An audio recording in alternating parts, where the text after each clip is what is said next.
दिनांक 11 अक्टूबर 2025 को थाना दोगट अंतर्गत ग्राम गांगनौली में सूचना मिली कि एक मस्जिद जिसके ऊपर एक कमरे पर मस्जिद के मुफ्ती साहब अपने पत्नी और 2 बच्चों के साथ रहते थे और मुफ्ती कहीं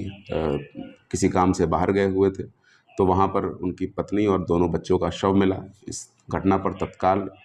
थाना police, CO Baraut, additional SP मेरे और स्वयं डीआईजी महोदय के द्वारा भी घटनास्थल का निरीक्षण किया गया और तत्काल घटना के सफल अनावरण के लिए 7 टीमें लगा दी गई।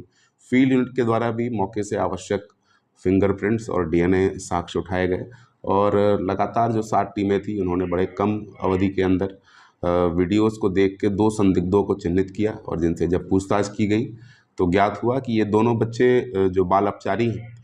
ये उसी मस्जिद के नीचे मौलवी से तालीम हासिल करते थे और मौलवी इनकी अक्सर पिटाई कर देता था, जिसके कारण क्षुब्ध होकर इन्होंने इस घटना की योजना बनाई और ये घटना कारित की। इन दोनों बाल अपचारियों के निशानदेही से घटना में प्रयुक्त हथौड़ा और छुरी बरामद हुआ है। जानकारी में ये आया कि कल यानी दिनांक 10 अक्टूबर को इनमें से एक बाल अपचारी के साथ मुफ्ती ने पिटाई की थी और जिसके कारण उसने अपने दूसरे साथी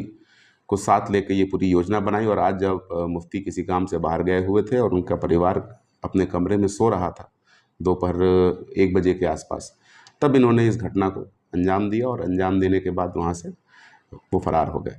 बड़े ही कम अवधि में पूरी बागपत पुलिस की टीम, एसओजी सर्विलांस और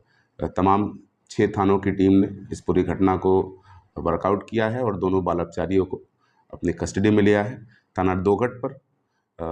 वादी की तहरीर पर अभियोग पंजीकृत करके आवश्यक विधिक कार्रवाई की जा रही है।